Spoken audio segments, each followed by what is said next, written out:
You know, people are often shocked when I tell them what I had to go through when you have an alcoholic in the family, and as a family member, the things that you have to go through. And those things actually become part of your daily life. I mean, I can think of so many memories and just incredible instances that happened. I had to put it in, in a book. I had to write a book about it because it was just so crazy. And when you look back, you just go, wow, I actually lived through that. I mean, there's one incident in particular that was particularly alarming. And then you realize it was almost part of your daily existence. The trauma of being a family member to an alcoholic can give you, nightmares. It can give you your own PTSD, post-traumatic stress syndrome, when they're gone or when you've lived through it. So you have to be aware as a family member to take care of your own mental health. And I think one of the most outrageous incidences that I went through was when my son and I went up to San Francisco. We live in Southern California, just for a few days. My wife was actually under house arrest at the time. She actually had an ankle bracelet, so I really didn't have to worry about her going anywhere. I was very concerned about leaving, but it was like a Tuesday. We'd been gone for 2 days, and I started making phone calls to see how she was doing, and she never checked in, and I got worried. And then another couple days went by, and again, she hadn't called, and I left many, many messages, so we decided to cut the trip short. And we're only gone 5 days, so the Friday we got home, it was a very, very scary thing to be, watch the garage door go up and then drive into the garage to find out what was happening inside. Very, very scary. In fact, I told my son just to stay in the car when I went in. I mean, I wouldn't have been surprised if I would have found her, gone at that point, but that wasn't the case. It was actually, in some ways, it was worse than that.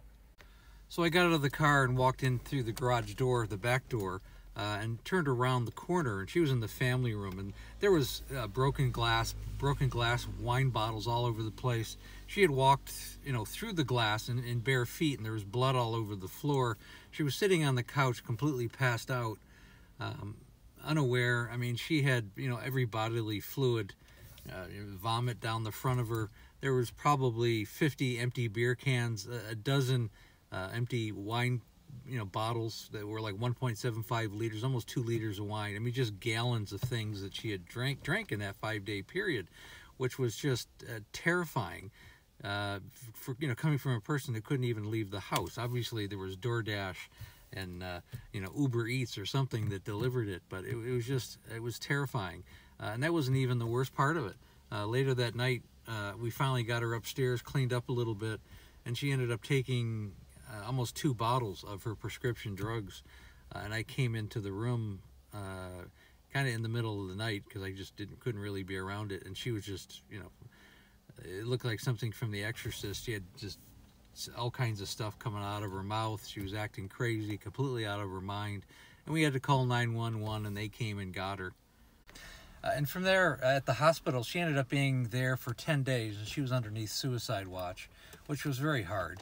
In fact, the police came because they wanted to get her ankle bracelet back.